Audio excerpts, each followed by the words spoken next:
Left 4 Dead was arguably one of the most influential zombie games of its time. In it, you could mow down hordes of zombies in a true David vs. Goliath situation. 4 survivors and thousands of undead. But what if one of those survivors didn't like the sight of blood? What if they simply wanted everyone, dead or not, to get along? Can you beat Left 4 Dead as a pacifist? I know what you're thinking, and yes, I have done this challenge before, but I did it for Left 4 Dead 2. This is a completely different game. Sure, all the original maps are ported into Left 4 Dead 2, so I'm still technically playing the same game, but the maps are different. As with the characters, I could be a biker gang member trained in the art of anarchy and gang warfare. I could be an office worker who spent his free time at a gun range for no other reason other than plot convenience. Or I could be a Vietnam War veteran who knows how to finger a gun so well it shoots hot sticky lead all over his enemies' faces. But I chose the most fitting character for my playthrough, a college nerd who does nothing but watch movies all day. I started the first campaign. Our goal was clear. We need to get to the hospital. I have a tummy ache. I grabbed the most useless item I could on the table to emphasize how useless I'd be in this world. Now, shoving is allowed, so long as it doesn't kill anyone, and let me say, that's easier said than done.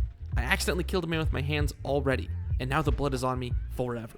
At least until I restart. New game now, my tummy still aches. A lot of my footage is me sitting in corners getting the equivalent to an undead bukkake, saying that probably put me on a list, and waiting for my knights in shining armor to save me. I truly am as helpless as I am in real life. I used an EpiPen to move leaps and bounds away from my only protectors. You might be wondering why I did that. I'm trying to complete this as fast as I can. I want to get this video out quick so I'll be able to quell the unrelenting emptiness inside, and gambling no longer fills that void. Not much longer after my sprint, I finished the mission. Only way too many for me to count to go. The next mission takes us to the subway, and boy, was I hungry. This hunter couldn't grasp the concept of railing, but your mother got a good idea of it last night. She was grinding a lot on her skateboard. Get your mind out of the gutter. Your mom's not a whore, she's a skater whore. On my way through the sub, I ignored the lady who was trying to spit on that thing. We're at our first defense point, where we sit in one spot and wait for hordes of dead to flow through the room. It was boring and easy because this is a kid's game, and my friends here probably have aimbot.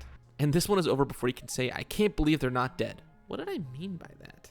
I watched what happens to a trick-or-treater in Chicago. I sat in the bathroom and took my punishment like a good boy. My friends really helped me out of this pickle by saving me with patriotism and lead. I learned that zombies are also Goombas, in parentheses, from Nintendo. He's dead, which means I failed, so I gotta restart this mission again. I hate that I do this to myself sometimes. But then again, if I wasn't doing this, I'd probably do nothing but crying because I used the tears to wet my cereal. Francis had a tough time making over this small obstacle. He floated there like a ghost waiting to take my virginity. Nothing much else happened, so I locked myself in a closet and waited for my idiots in tinfoil to follow. We finally made it to the hospital, only there are no doctors now, and my tummy ache is worse. We need medevac, but the helicopter is upstairs on the roof and I'm running out of time. This shit is coming. The elevator was called, the elevator was rode, and the elevator was asked if it was good for them too. We're at the last checkpoint before the final stand. I took a calculated risk and decided to leap for safety, but unfortunately I suck at math.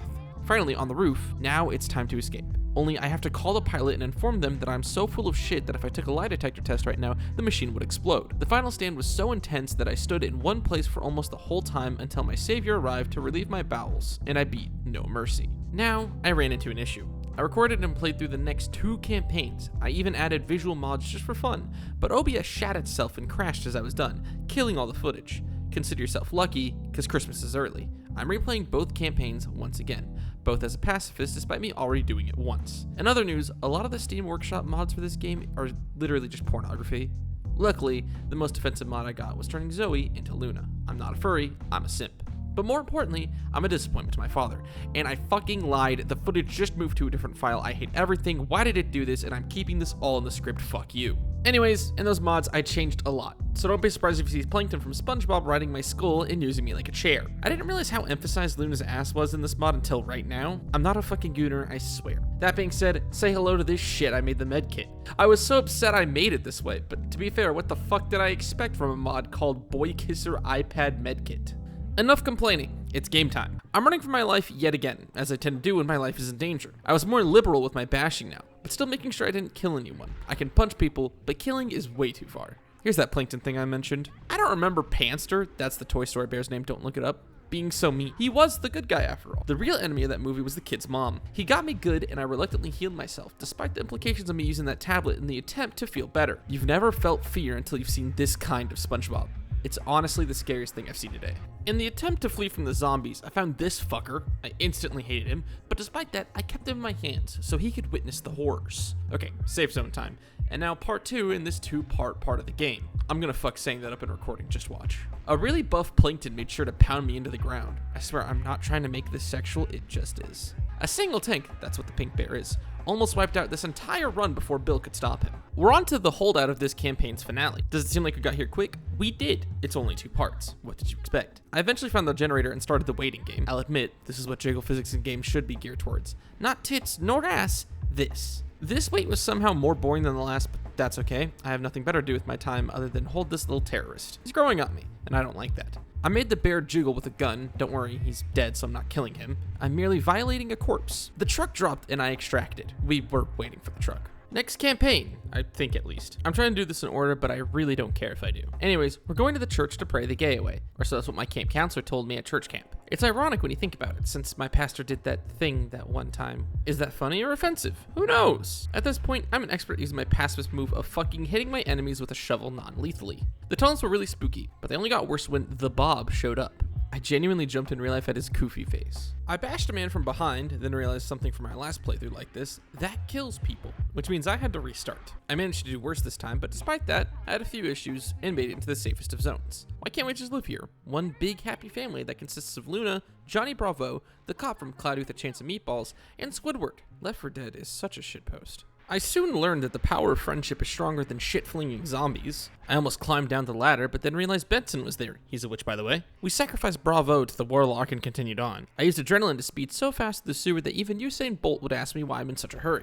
I found that fucker and got him. I couldn't help but feel a sense of relief and joy once I learned he was safe, though. I also managed to make CJ proud and found my way onto the damn train. Another safe zone down. I channeled my inner marathon runner and ran down the street at record speeds. It's ironic I can run this fast, considering I spent all day in a dark room behind a computer screen shitposting for like 600 people. Tragedy occurred once I ran face first into a tank's fist, but I managed to use my friends as meat shields and distractions. I could have used my little guy, but I think I love him now. We made it to the church and the pastor isn't happy. I wonder if it's because I'm supposedly a hellhound. I don't know what Luna is, honestly. I watch good shows, like the Birdemic miniseries. While the boys were fighting for our lives, I played piano like a good bard. I don't know why I typed that. I didn't even actually touch the piano. It's staying though, so you know I thought about it. Eventually, SpongeBob let us into the safe room just to puke on us. What an ass. He didn't even clean it up. He's a sponge. It's his one job. I'm running through the streets in town just like that one guy on Fen I saw at work once. Only I'm somehow causing more property damage than him. This mission was really boring. I have nothing to say other than I ran, but that's most of this game. I beat SpongeBob until he let me into the safe room, where I finally entered the last chapter of this campaign. And no, I don't think me closing the door on that guy counts as me killing him. It's not my fault he's weak and a door killed him. So what if I'm the one who closed the door? Me and the Goofy Goober gang made it to a cabin on the lakeside, or maybe it's a river, I don't know. Anyways, I'm waiting for a sentient boat to claim me as its prize after completing the task of taking forever to pick us up. I came up with the extreme strategy of waiting as close to the extraction point as possible, only moving when a tank arrived because that fucker could throw me into the water, and much like a premature baby, I can't swim. On my last Left 4 Dead video, someone mentioned doing a Left 4 Dead pacifist run with 4 pacifists. How would that even be possible? The boat arrived and initially rejected my advances, but as all dating coaches will tell you, don't stop, you're wearing them down. We finished this campaign. I think it was called Dead Water or something. On to the next. With the new campaign comes a new cast of characters, at least this time. I didn't make my way to a plane before the skies decided to cry and damn me down to the earth. I used my gun in this campaign to shoot a smoker's tongue. I don't think that violates the challenge, but if you disagree, you can always let me know. If it helps, I didn't even sever the tongue, someone just killed the smoker. These first missions are always so quick, already safe. Now it's time to make our way to the rooftops, where nothing bad will happen. Poor Bill, though. I'd hate to die when I had the opportunity to be in proximity to Luna. Jesus, I'm disgusting. But once it's written into the script, it cannot be undone. These offices had a severe lack of any gyms or Dwights to be entertaining. Safe again. We're speeding through these missions now. This part of the game is under construction. That's all the interesting commentary I have for this. Although I did have to fire my arm once to explode this barricade. I guess that's noteworthy. So you can't beat Left 4 Dead without shooting unless you have a friend to do it for you. But I do not. I found my best friend once again. We'll survive this apocalypse together. We're almost at the airport now. Or we are at the airport, I can't quite tell. I had to start a van to crash into a barricade. Don't understand why we can't just take the van to safety, but game's got a game, I guess. The van was really bouncy once I started it. I beat the tank by ignoring the tank. I hid in the bathroom as I got gangbanged in the restroom of 1,000 corpses. The sheer amount of zombies that threw their lifeless bodies at me couldn't stop me from reaching that sweet, sweet safe zone, though. The finale of this campaign is simply waiting for a plane to refuel while fighting off hordes of the undead. I sat on the fuel truck and began jamming out to my music with my little guy. I got really into it at some point for some reason. God finally allowed us to board his plane and we flew to the big man upstairs. Something weird happened because instead of being at another airport or near an airport or even near a plane, we were in the woods. Our goal, according to our survivors, if you can call them that, is to simply run. We don't know there's a military truck we can call to pick us up, but luckily for me, I know this. I found my guy in record time, and before I knew it, we were in the safe zone once more. I swear 90% of the script is the word safe zone. I think we're in a train yard or something now, which is weird because this campaign is called Blood Harvest, and I don't think you harvest trains. But I'm not an engineer, so who really knows? I made use of the ignoring the tank strategy once more and found myself inside the next safe zone. In the next mission, not only did I save both my teammates from death, but I also got a jump scare from a tank that I couldn't ignore until I could. Plankton also gave me a legitimate startle and pounded me onto the tracks. And seconds later, we found our way into yet another safe zone. We're so close to the finish line at this point that I can taste it. It tastes like house keys and pierced nipples. Tragedy struck me and my goobers though.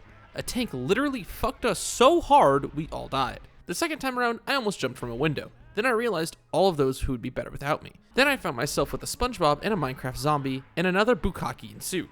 I was lucky my friend showed up to save me, despite me never saving them again because they touched me. It's hard to cross the bridge when a crowd of people emerge from the fog, but we made it to the caboose, and in turn, the safe zone. I finally found the harvest for this blood. It's corn. I hate corn. I want to torch this field, but it might kill a zombie, and then I can never look at myself in the eyes again. We made it into the farmhouse, which just so happens to have a radio set to the exact frequency of a military broadcast. Isn't that lucky? I crawled into the crib with my child and waited. Then I had to relocate due to a filthy criminal in my house. One of my 3 husbands killed him. Now I'm back in the crib. Finally, the truck arrived and I finished this campaign and moved on to the last campaign of the game. Now I need to take a break and say this now before every living soul clicks off this video. Please subscribe and follow my Twitch. And brace your eyes, because I have no idea what compelled me to do this, let alone while I was recording it. I don't know what I was on, nor when it happened. I don't remember this. I only found the footage in my PC as I woke up to edit this. Dad, I'm sorry. I made every survivor I could into Luna. The only problem? No Bill Luna. Instead, he gets to be Gregory House from House MD. I played as Bill just this once so I can live out my fantasies of being a disabled autist with 3 furry wives. Like I said earlier, no one made it this far into this video, so I can say whatever I want. And here's my hottest take yet. Soup is objectively the worst food type. At this point in the game, I've learned how to be faster than a jet turbine with mental issues. Not even the caged tank could stop me, but he can't stop my wives. Not for long though, he will fall. But do you know what will stop me in my tracks? Accidentally killing a hunter because I was so stupid and bashed it 3 times. Take it from the top, everyone. This time around, I kept my pistols, because the pistol grips are placed with pictures of Luna. I'm not winning the furry allegations. This tank was even weaker the second time around, pussy. I managed to bash a combine soldier as he got his gravity gun on me. Am I playing Gmod? Who's Gary? Gary the snail, of course. I made it to the first of the last 3 safe houses in record time. I was so slow, I somehow broke a record. I let an image of Luna repair me emotionally. I'm not lying when I say the next mission was so boring that the only thing of note is Wife 2 flew through the sky and caught herself on nothing. What a woman. This is it. Not only is it the final mission of the campaign, which is the final campaign of the story if you're not including the DLC what if scenario, because I'm not, but it's also the last page of the script. I found adrenaline in a store and wasted it by injecting it so soon into my thigh. I would learn how stupid of an idea that was shortly. I need to start 3 generators to power the bridge. That way we can relax on the bridge for a picnic. What's that? We're supposed to find a boat? That's the story? Well, a bridge is just a boat that can't move. Each generator summons a wave, and once all 3 are started, we have to wait for the bridge to stop being a little bitch and let us on. It's not difficult at all, actually. It's really simple. But it's annoying as hell to sit and wait for it to stop pouting. I was alt-tabbed when it finally let us on, which kinda scared me. Now, I press a button and the bridge lifts, but for some reason, this piece of shit decides to stop, and one of us has to start the generator again. I'd be damned if I let my wives die. So I went for it and died. That means I have to restart again, generators, waiting, and attempting once again. Fun fact, you can't make this jump. I learned that the hard way. On the 3rd attempt, I kept my adrenaline, but no matter how strong the EpiPen is, it literally isn't mightier than the sword, nor a car. On my last attempt, I was listening to really intense music to help me get into the flow state. I need you to experience this the way that I did. I got this, I got this, I got this, I got this, I got this, I got this, I got this. Come on, come on, come on, come on. Yes! Yes! And with that, Dr. Gregory House sacrificed himself to save his 3 furry wives. Amen. Amen. Best season finale, season 9. Fucking done. So with one last look at my wives, all of whom are triplets, I sacrificed myself and beat Left 4 Dead without killing anything. This video was hard but oddly fun to make. Left 4 Dead gets way too silly and fun when you use mods like these, hence why I did it. If you want to give the challenge a shot, I say go for it. Also, if you have any challenge ideas, let me know in the comments. Make sure to subscribe as it means a lot to me. I'd like to hit 1K before the end of the year, and make sure you follow me on Twitch where I'll probably stream sometime soon. Thank you for watching, and have a wonderful day.